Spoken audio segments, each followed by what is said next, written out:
I moved to the right side of town. So I moved out for the first time quite a few years ago, but I always had a roommate and such. This year, since I'm in my first year of med school in a foreign city, I kinda had to go solo. So, my neighborhood is in a small offshoot from the main city, which I shall not name. It is basically a few streets located near a concrete lake, front with apartment buildings and semi-detached houses, scattered around with no real pattern. I live in one such apartment, and across the street from it, there's an old house divided into two apartments, one on top, one on the bottom.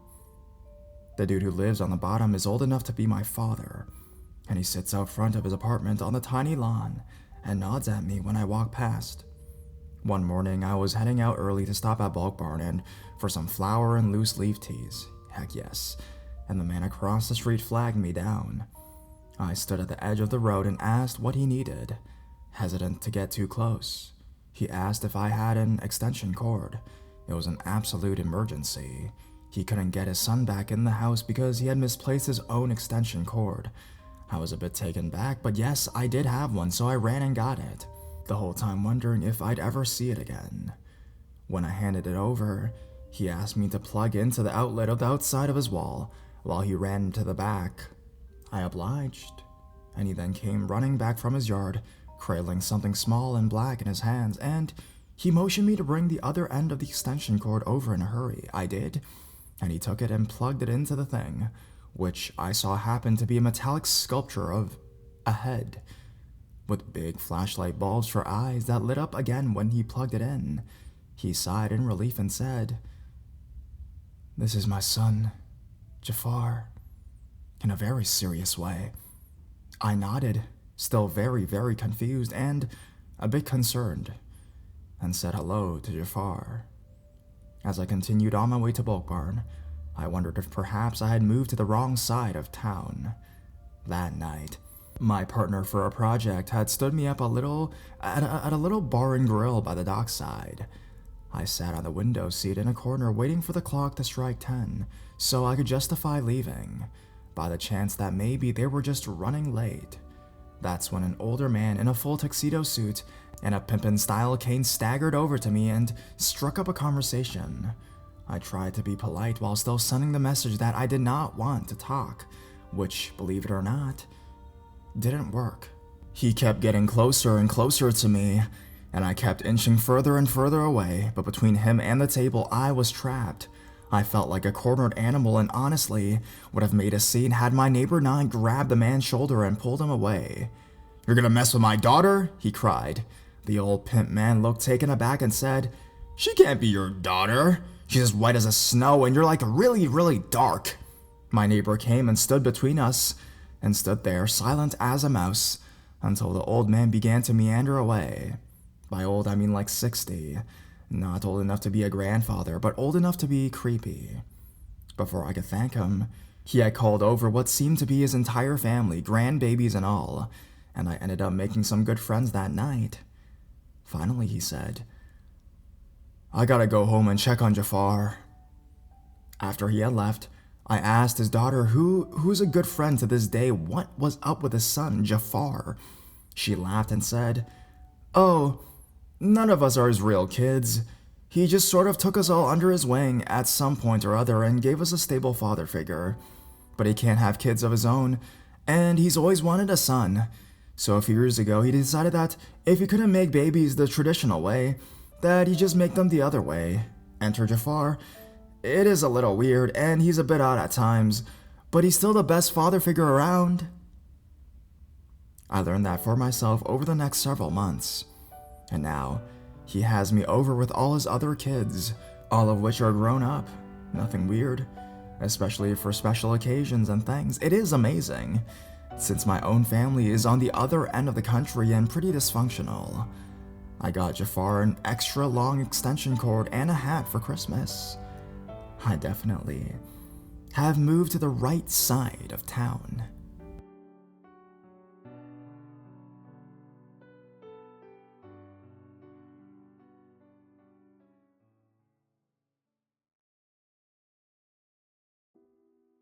Pizza Hut pedophile. I would consider the place I grew up to be reasonably safe. However, just like nearly everywhere else, there was a bad part of town. I was by no means horribly poor, but I had 7 siblings, and as we grew into our teenage years, we were old enough to go out and do things, but sending us all to the mall or to see a movie just didn't quite fit the budget. So as a result, my siblings and I would often just walk around our town. It was rather old and everything in it seemed fragile and beautiful. And it fascinated me so much when I was younger that I always begged my brothers and sisters to take walks with me. I was the youngest, so my mom said I had to have one of the big kids with me because it wasn't safe. Eventually, they got sick of seeing the same things over and over again, and one by one they stopped going with me. By the time I was 14 years old, only 2 of my siblings remained at home. Only having to support 3 kids took a load off the budget, so my 2 siblings refused to walk with me more often in favor of doing things that costed money. I begged my parents to let me walk by myself, claiming that I was old enough and that I wouldn't go too far, etc. They allowed me, so long as I stayed within a certain radius of our neighborhood. However, at 14 years old, I was sure I was all grown up and decided to go further than my parents allowed. Though I didn't get tired of the same route I always took when I went on walks, I thought it would be fun to change things up. Of course, since this is a let's not meet, that was a mistake. I wandered around for a while admiring my little town. As this was in the early 2000s, it was less common for kids to have phones, and I didn't. I was a little out of sorts having not been to that side of town much, but I passed through it on my way to friends' houses and such. I wanted to leave myself enough time to get home before dark, so I decided to stop by a Pizza Hut that I'd been to once or twice to see if someone had the time. As I walked towards the restaurant, I got a sort of prickly feeling, and that's when I started to realize I was on the wrong side of the tracks. I wasn't too concerned though. Our town was pretty clean cut, and even the bad side of town wasn't that bad. I popped into the Pizza Hut, and the lady behind the counter happily told me the time. It was a quick exchange, and I was out in seconds. It was late enough that I knew I had better head home, but early enough that I could dawdle and still be home easily before dark. I left the pizza shop, hearing the bell on the door jingle as it fell shut behind me, only to hear it jingle again as the door reopened. I was standing on the sidewalk, waiting for a break in traffic so I could cross when the person who had left behind me stepped up to my side. I thought nothing of it, figuring he just needed to cross as well. I glanced over at him, giving him a smile, just trying to be friendly. He, however, took this as an invite to strike up a conversation. "Hello," he said. I muttered a hi in response, right as there was a break in traffic. I stepped into the street and so did the man. Again, my naive self just figured that we were walking the same way. "You look just like my daughter," he said. By now I thought he was a bit weird, but not threatening. He looked about my parents' age and was dressed fairly nicely. Still, I did not particularly want to talk to the man, so I just replied, "Oh?" He smiled and said something along the lines of, "You're very tall and very pretty, just like her." I nodded in response and just stared ahead as he was starting to give me the creeps. Then, he said something that sent me over the edge. "You also have beautiful long hair just like her." And with that, he reached out a large hand and sort of petted my hair. That's when I realized that this guy was bad news. I sped up a bit, but he quickened his pace to match mine once again. I didn't respond. He kept making comments about my hair, then about my face, and then about my body. Then got more and more creepy each time. I finally got to an area that looked more familiar, and knew I was only about 15 minutes from home. However, the man was still right next to me, and his comments had gone from innocent ones about my similarities to his daughter to creepier ones like how my body had a nice shape. By now, I was totally panicking, but I thought that if I ran that he would grab me. I was just down the road from my home, my plan being to scream and run for the door last minute when he made the creepiest comment of all, which I can still hear word for word in his voice as though it drilled into my head. "I bet a sweet girl like you has a tasty little treat hiding in those panties of hers." With those sickening words, I screamed bloody murder and ran like hell up my front porch steps and straight to my parents' room. By the time I got out what had happened, and my dad had driven around the block to make sure the creep had left, my brother had called the police and they were on their way. I filed a report but never found the guy. I had nightmares for weeks, and it wasn't until my 3rd year of high school that I was willing to walk further than a block away from my house alone. So, creepy Pizza Hut pedo, let's not meet.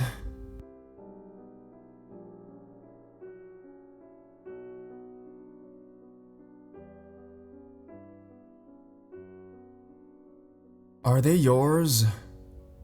When I was a kid, about 9 years old, my mom took me and my brother, about 6, to the thrift store. She enjoyed going to thrift stores for some reason. Maybe it was the cheap prices or the opportunity to find something rare. Of course, shopping there kind of involved us going to the bad side of town.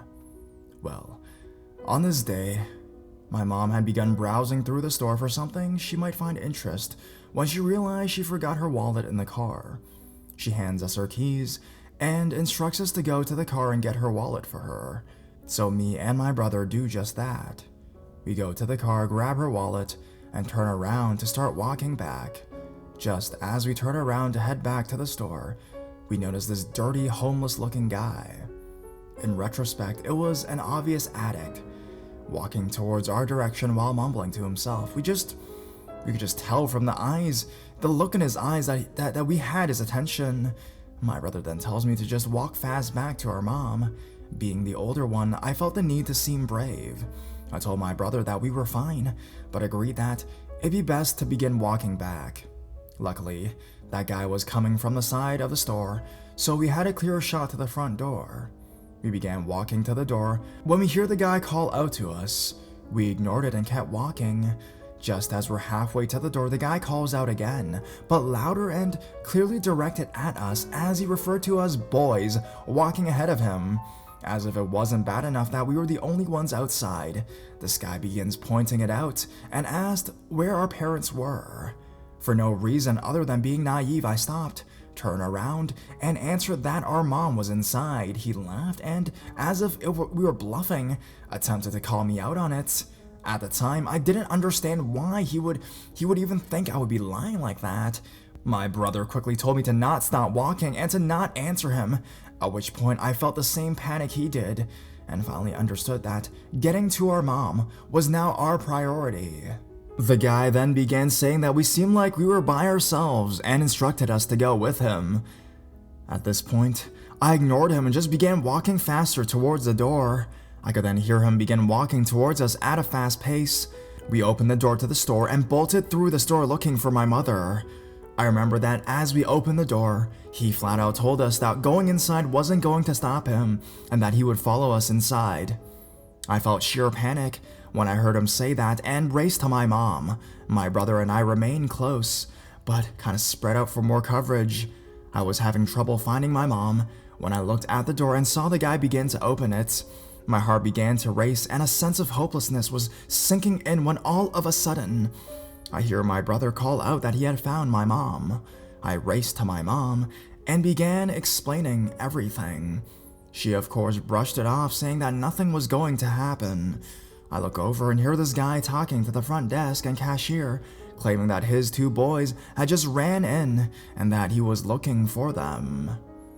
The lady told us that she did not see any kids run in. He then turns around and spots us. He takes a step towards us, when he then realizes we're grabbing on to our mom. Now, I would think that at this point, this guy would just give up, but no. He calls out to my mom to ask if we were hers. My mom looks at him and he again asked if we were her kids. My mom tells him yes and begins looking at him. And back at us, semi-surprised at the situation, the guy then says, "Sorry. I have nephews that look just like them, and I thought they were them." I just wanted to say hi. I quickly yelled that he was lying, and he asked us if we were alone. The guy, unfazed by what I said, then turns around and begins walking out the door like nothing happened. My brother and I begin telling my mom it was that guy that had followed us and was trying to kidnap us. My mom then brushed it off, saying that the guy left already anyways, and it was probably just a misunderstanding. I felt angry that the guy had gone away with harassing us, and that if it wasn't for my mom actually being there, he would have gone away with kidnapping 2 kids without a problem.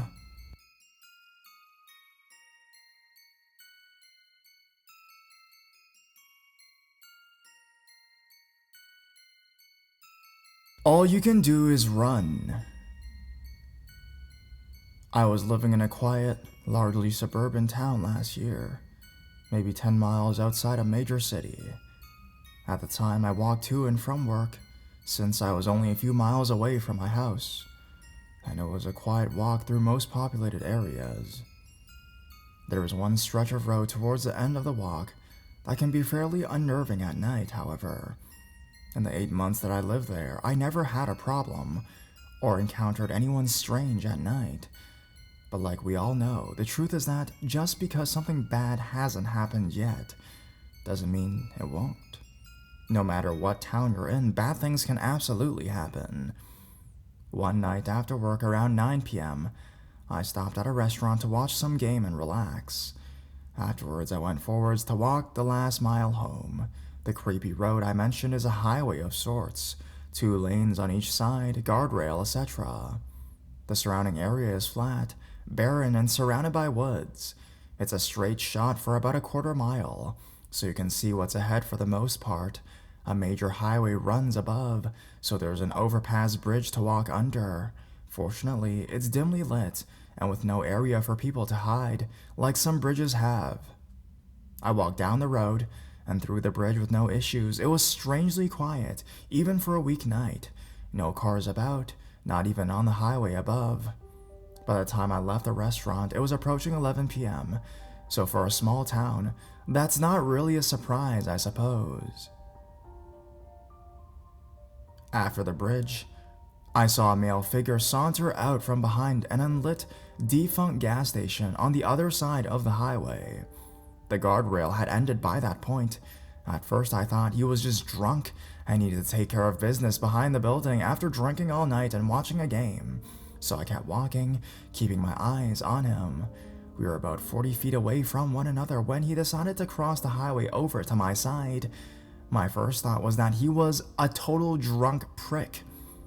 As he sauntered across, he started to drift diagonally in my direction very slightly. I promptly began to cross over to the side he had come from, not for a second taking my eyes off of him. As we both reached the double line of the road, I realized he had drifted close enough that there were about 15 feet between us, and of course no one was in sight. It was just completely silent and dark. A couple streetlights worth of light illuminated the road for a few hundred feet in the distance. Then he turned to face me, stopped in the middle of the road, and took 2 steps towards me. At times like these, with no warning, during those split seconds, different people do different things that are completely out of our control. We turn into animals. Some people freeze, some people scream, some people run. Through no will of my own, I happen to be someone who yells at the top of my lungs angrily. I was angry. I was alert, frightened, angry. Surprising myself, I leaned towards him, pointed at him, and yelled, "Don't fuck with me!" at the top of my lungs. He then froze immediately, turned, and then walked away. Not moving my eyes from him, I continued to cross the street to the other side. All of this happened in just a few seconds. I hung back to watch him walk about 100 feet before I was ready to trail behind him from the other side of the road. My panic subsided and I continued. I was now just a street away from my house. and watching him as he headed to another gas station across from my street. He put his hands on the windowsill and faced the building, staring down at his feet. I approached my street, which is conveniently directly across from where he was. There were only a few hundred yards left until I was at my house. I tried to disappear into the shadows on one side of the street, so he wouldn't be able to see me from the gas station. Every 3 to 5 seconds as I walked, I looked back until the road curved, and I could no longer see him. I still kept checking. Nothing. As I was halfway down the road, I did another head check, and what I saw sent my adrenaline into overdrive. He was at the other end of my road, running at me. Fast. That was when I turned into a pure animal. I had no conscious control over what my body was doing. I had no time to think, but found myself sprinting faster than I'd ever run in my entire life. I never looked back, but knew he must be gaining ground quickly. I'm female, 5'1", in shape but of normal build. I can't outrun any man. I pushed harder and harder and began to turn the bend where my house is in view. My heart felt like it was going to explode out of my chest. The fear was pure and indescribable, and that's when I dropped my keys and phone out of my hand. That's right, like in every bad horror movie anyone's ever seen. I had approximately 0 time to decide what to do, but it's amazing what happens in a panic mode. Every option was instantly weighed in my head. If I go to pick it up, I close distance between us. But if I get to my house, if I can make it, and I can call someone, if I don't pick it up, I save time and distance, but maybe locked out if my roommate isn't home, but will have to hide in the neighborhood and pray he does not find me. I lunged back and grabbed the keys and phone and turned to power sprint the last 70 or so feet to my house before shakingly and furiously opening the door in sheer horror and slamming it behind me. I checked every other door and locked myself upstairs. I sobbed profusely. My heart didn't stop racing for a half hour. I'll never know if he got close enough to really have grabbed me, because I never looked back. But I do know one thing that really puts the cherry on the creepy cake. My bike in my backyard, which had been there for 8 months in that quiet neighborhood, was gone the next day. It really makes me wonder how many times he'd watched me walk home before. I've never traveled on foot alone at night since.